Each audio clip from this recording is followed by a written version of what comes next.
North Korea fired 2 projectiles in the early morning of July 31st from the eastern city of Wonsan. Both of them are presumed to have flown some 250 kilometers.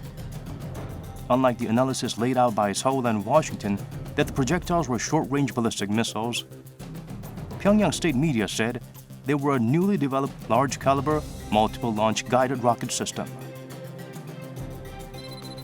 The latest launch comes just 6 days after the regime test-fired 2 short-range ballistic missiles. Britain, Germany, and France have requested that the UN Security Council convene a closed-door meeting to discuss North Korea's repeated missile launches.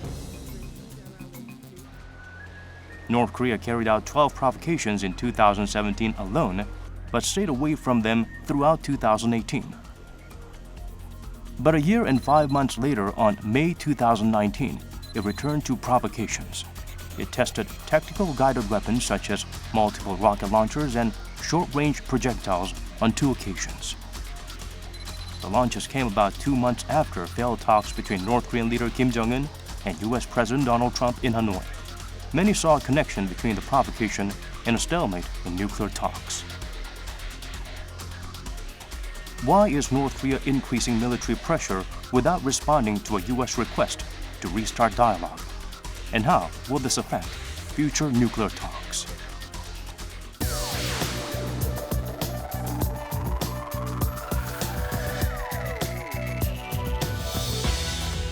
In the span of 6 days, North Korea has conducted short-range missile tests twice. In the meantime, regional powers are jockeying to increase their influence upon the Korean Peninsula. What is their calculus and how will it affect the future of the Korean Peninsula? We'll examine all these issues on this week's Peace and Prosperity.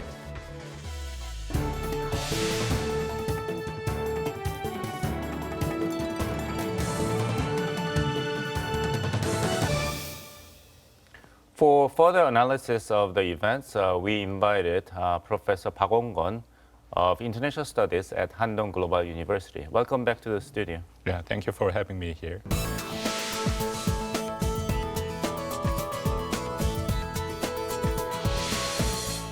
History shows that North Korea does not test fire missiles for the sake of test firing, but test firing of missiles has been the means of delivering some specific messages to the world. What kind of message is intended to be delivered by this time? Well, I think at least 3 messages that North Korea wanted to deliver. First, of course, they want to talk to United States because President Trump did not criticize North Korea's the missiles when they launched last May. And since then, Trump has maintained his position that North Korean missiles are not the threat to the United States, South Korea, and even Japan. And also, this is kind of routine, and it doesn't matter. And he even said, I don't care about this kind of test. So from this North Korean perspective, North Korea wanted to put pressure to Trump in order to change United States policy of the denuclearization. But still, United States has maintained this very basic principle in terms of denuclearization. So this is one of the reasons that North Korea launched this kind of missile to put pressure United States and President Trump to change their policy. And second one is also pressure on South Korea. And last month, after missile launch, North Korea's news media very clearly mentioned and criticized South Korea, that South Korea brings some strategic assets like F-35A, and also South Korea has maintained the joint military drill with the United States. So these kind of missiles, and they very clearly mentioned their objective of this missile launch is to put pressure on South Korea. And finally, this time, North Korea really wanted to permanently stop the joint military drill between United States and South Korea. And it is allegedly known that the last Panmunjom meeting between Kim Jong-un and President Trump, and President Trump has promised to stop all this joint military drill. That is coming from this North Korean media outlet. And so this time, but we have a plan to have this joint military drill this month. That's why North Korea has maintained this kind of a missile launch and the low incentives, the provocation in order to stop and permanently halt the joint military drill. We'll now connect with two experts in the United States to broaden our perspective on this issue. We have Harry Kazianis, Senior Director for Korea Studies at the Center for the National Interest, and David Maxwell, Senior Fellow at the Foundation for Defense of Democracies. Hello.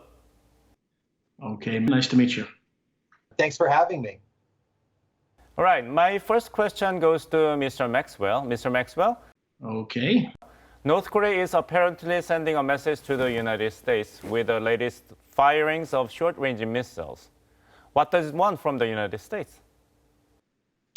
Well, certainly the North and Kim Jong-un is practicing what we like to call blackmail diplomacy. I mean, its strategy, its main line of effort is the use of coercion and extortion, really to gain political and economic concessions. And so the North is really demanding two things: lifting of sanctions, and it has started to ask for security guarantees in the last month since the meeting at Panmunjom between President Trump and Kim Jong-un. They have started to call for security guarantees, which is really was really telegraphing the fact that it would conduct these missile tests really in preparation for the upcoming exercises between the South Korean and U.S. military, the annual routine exercises. Now, Director Kazianis, U.S. President Donald Trump has played down the North Korea's missile launches, saying that he isn't upset at all. What is his showing such a calm response, and is his response agreed among experts in the United States?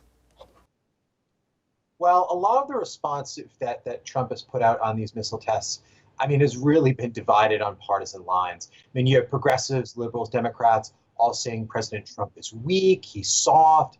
I've even heard some privately refer to him as Neville Chamberlain 2.0. He's appeasing Kim Jong-un. It's very strange. I think if this was Barack Obama, a lot of progressive Democrats and liberals would actually be for the rapprochement with North Korea and less tensions. So it's kind of weird in that here in Washington, the Democrats are attacking Donald Trump from the right, which is something I never thought I would see. Most conservatives are pretty much giving Trump a wide berth when it comes to North Korea. You have some neoconservatives who are more towards an interventionist foreign policy. They're not for any sort of talk with North Korea at all, so they're against this. But those who are very much die-in-the-wool Trump supporters, very much for anything the president does, they're very much for this initiative. So bottom line, the reaction to the missile tests is very much split between party lines. I also have a question for Director Kazianis. And this time, the missile were not the ICBM that could hit the United States, but its allies, such as South Korea and Japan, are within their ranges. So is Washington saying that it's okay as long as there is no direct provocation against the United States? Well, I think for now, the Trump administration is giving the North Koreans a little bit of space.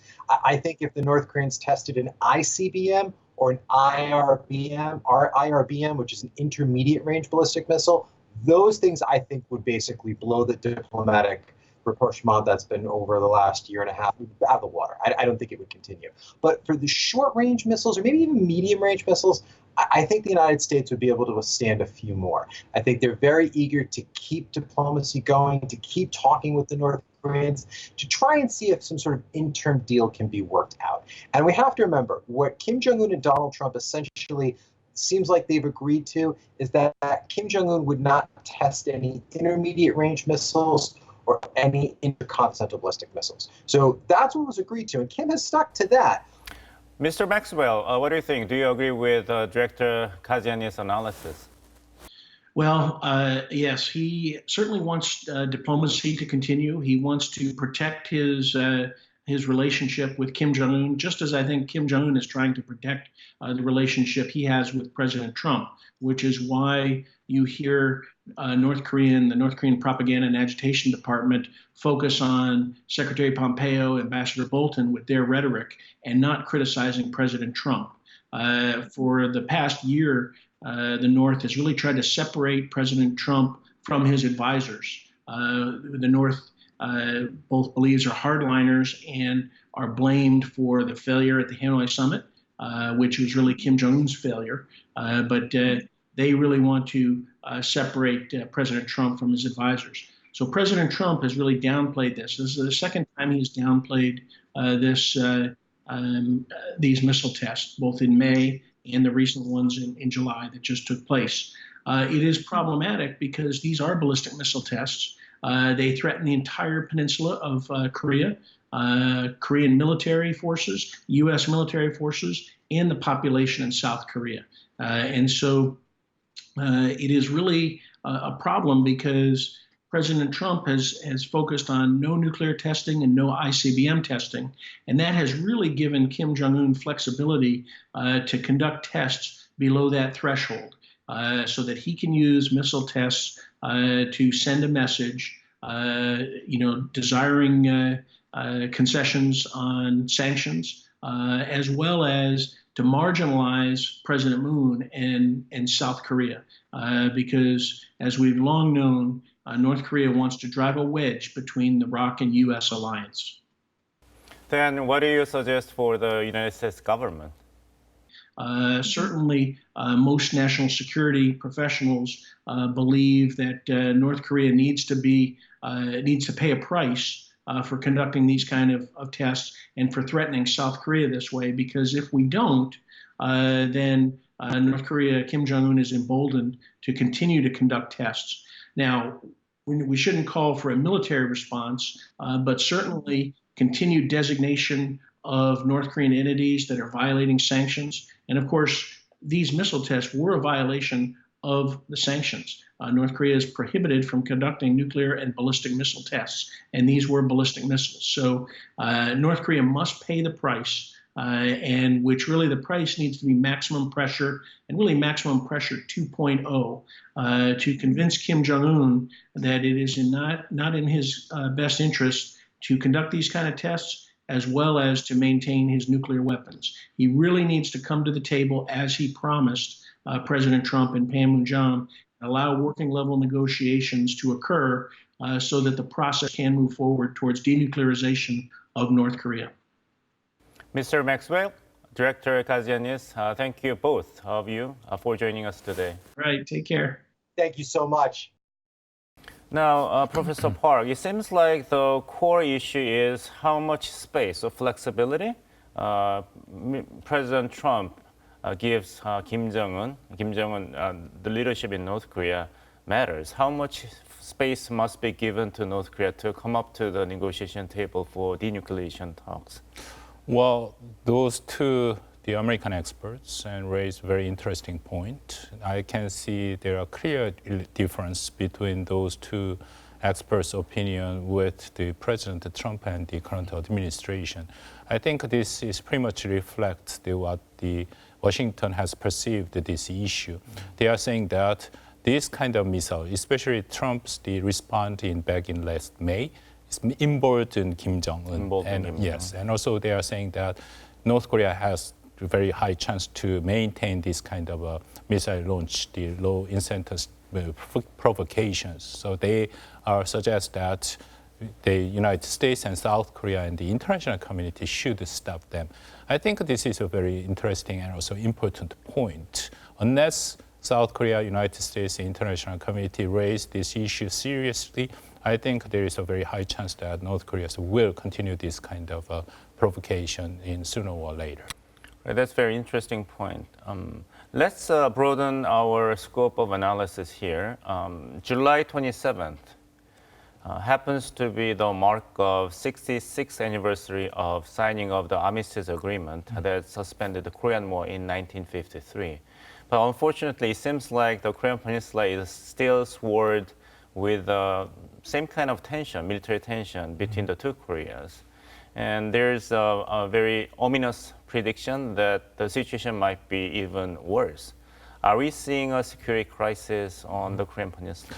Yes, I think we are seeing the crisis, not only the intensify this kind of tension between the two Koreas, but also recently we have a witness that China and Russia, especially Russian airspace, airplane invade into the Korean airspace. It's for the first time since 1953. So all those things, they remind us to what we have experienced late 19th century and early 20th century. On the Korean Peninsula, we have two wars between Japan and Russia, and Japan and also China. Right. So it is inevitable that because of the geographic location of the Korean Peninsula, many people are saying, including me, saying that Peninsula is like a crossroad that the surrounding powers the interests are convenient. So we are seeing this kind of juncture and this kind of incident once again. But this time is a little bit different from what we have experienced late 19th century and early 20th century, because Korea is not the Joseon dynasty. We are the member of numbers, of the kind of very strong power in terms of the population and per capita income. We are one of the 7 countries in the world have more than 50 million population with the $30,000 per capita. So this time, if we have a very clever and grand strategy, then we can, I think, do not repeat this kind of a historical legacy that we have very painfully experienced the past decade. Okay. The incident Professor Park mentioned is the intrusion by Russian and Chinese aircrafts in KADIZ. We have prepared a short clip about this. Chinese and Russian aircraft entered South Korea's Air Defense Identification Zone, or KADIZ, without authorization on July 23rd. 2 Chinese bombers came in from the northwestern part of KADIZ at 6:44 a.m. It went in and out of the zone for nearly 50 minutes until it was later joined by 2 Russian bombers north of the northern limit line. As the 4 military aircraft entered KADIZ simultaneously, a Russian A-50 early warning aircraft trespassed into the East Sea near Dokdo Island at 9:09 a.m. It left the area after South Korea's Air Force fired warning shots, but came back to South Korean airspace at 9:33 a.m. and stayed until 9:56 a.m. An Air Defense Identification Zone, or KADIZ, is designated airspace over land or water which the identification of aircraft is required for reasons of national security. There are also a Chinese KADIZ and a Japanese KADIZ around the Korean Peninsula.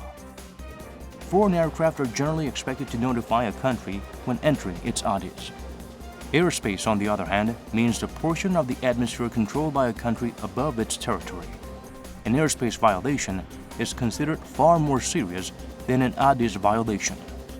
Unlike KADIZ, which is not defined in any international treaty or regulated by any international body, the principle of sovereignty over airspace is recognized by several international conventions, including the Convention on International Civil Aviation, also known as the Chicago Convention. There have been 38 cases of KADIZ violations by Chinese and Russian military planes in 2019 alone. But this is the first time a foreign airplane has intruded into South Korea's airspace.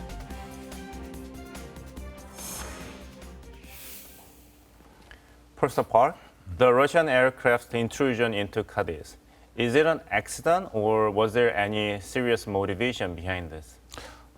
We are not sure at this very moment it is accident or, of course, they have a very serious motivation, but whether they are intentionally intrude our airspace or not, we are not sure. Because at this moment, it is fact that Russia intrude Korean airspace. We have a very facts and evidence that can prove that the Russians intrusion. But North Korea, Russia, they totally deny this intrusion.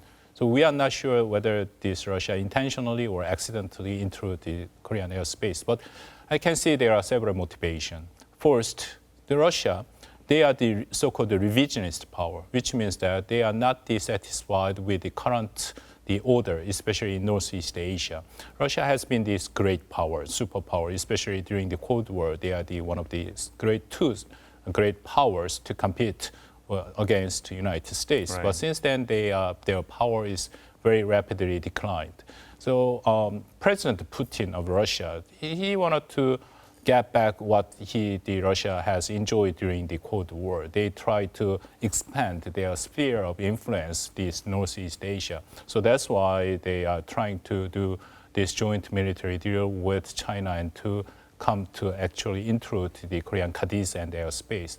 And second reason is that Russia wanted to send a message to United States. Yes, because inauguration of President Trump, Russia has a high expectation to have a better relationship with United States because President Trump, he always said that he has a very close kind of and friendly attitude to President Putin. But because of this Russian scandal, this election meddling issue, the President Trump and United States could not have any kind of a better relationship with China. And also at this very moment, Russia still under the sanction of the international sanction because of the forced annexation of Crimea and their intrusion to Ukraine. So that's why the Russia wanted to send some kind of message to United States to have get out from the sanction and to have a better relationship with the United States. So this is one of the main reasons to showing this kind of attitude in this very region of Northeast Asia. For those matters to be further discussed, we have another expert on the line. Please welcome Professor Jung Dae-jin from the Ajou Institute of Unification. Hello, Professor. Hello, Dr. Bong, Professor Park. Some argue that the airspace violation by Russia and China is the start of Russia's renewed southwards expansion strategy. What are your thoughts on this? We do have traditional notion that Russia has always pursued a way to expand its strategic horizon on the Pacific to southward. In late 19th century and the early 20th centuries, Russia conducted its gunboat diplomacy in this region, and it collided with Japan on the East Sea. Now, this past violation against Korean airspace of Russia is the variation of the gunboat diplomacy. Russia seems to utilize current confrontation lines against the U.S. in the various areas to maximize its influence. This past violation against Korean airspace is not just a provocation against Korea, but against the Korea-U.S. alliance. Even more, Russian military aircraft violated KADIZ. It was also as a series of provocation against the U.S. allies. Through the confrontation between U.S. allies, Russia expanded its strategic horizon on the Pacific region and would like to confirm its influence in this region. Russia's traditional move toward the south to expand its strategic area has repeated again at this time. Thank you very much for joining us, Professor Jung Dae-jin, a professor at the Ajou Institute of National Unification. Professor Park, it seems like there is a very complex and dynamic security issues are being played out on the Korean Peninsula and in Northeast Asia, but somebody who's conspicuously missing must be the U.S. President Donald Trump. What's going on? Well, President Trump and the United States government at this time of period, they are pretty much different from their predecessor. I mean, United States has maintained rule of this so-called world police, as I just mentioned, for a long period of time, and they got intervened in several major incidents all over the world. But President Trump, during his election campaign, he is pledged not to repeat this kind of things. And he said he's going to have a very selective engagement of this kind of conflict all over the world. And at the same time, he emphasized this increased share of this burden and responsibility by U.S. major allies, including South Korea, Japan, and NATO, and in Germany. So in that sense, the United States does not want to directly get involved in this kind of incident that we have witnessed the past month around the Korean Peninsula. And especially about this spat between South Korea and Japan, United States and President Trump has a little bit different view. First, he is seeing this as a kind of an economic dispute between two countries. And at the same time, he said that this kind of a matter of interpretation of 1965 treaty. So it's pretty much different to what his predecessors President Barack Obama deal with so-called comfort wartime sex slave issue. Right, and needless to say, for all the related parties to the Korean affairs and Northeast Asia, this is very crucial time. Yes, exactly. Professor Park Won-gon of Handong Global University, thank you so much for joining us and sharing your insights today. Thank you.